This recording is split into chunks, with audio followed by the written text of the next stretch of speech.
Shkvul was originally designed in the 1960s as a means of quickly attacking NATO nuclear missile submarines, delivering a nuclear warhead at previously unheard-of speeds. The torpedo is of standard 533mm torpedo diameter and carries a 460-pound warhead.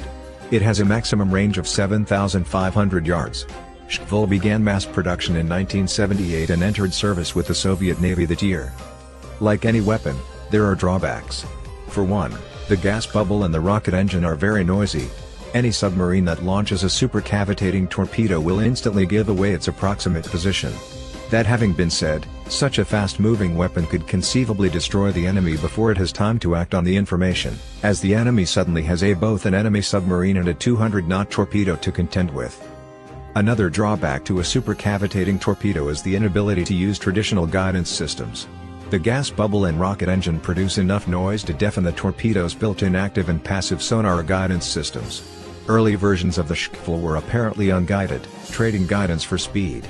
A newer version of the torpedo employs a compromise method, using supercavitation to sprint to the target area, then slowing down to search for its target. Is there a future for the supercavitating torpedo? The US has been working on such a weapon since 1997, apparently without a deployable weapon. Indeed, the US Navy is currently in the process of upgrading the venerable Mark 48 submarine torpedo for service into the foreseeable future. Then again, the Navy's requirements were far greater than Shkvul's capabilities, including turning, identifying, and homing in on targets.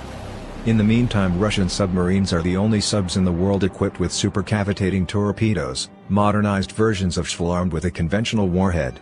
Russian industry also offers an export version, Shkvul-E, for sales abroad. Iran claims to have a supercavitating torpedo of its own it calls Hoot, and which is assumed to be a reverse-engineered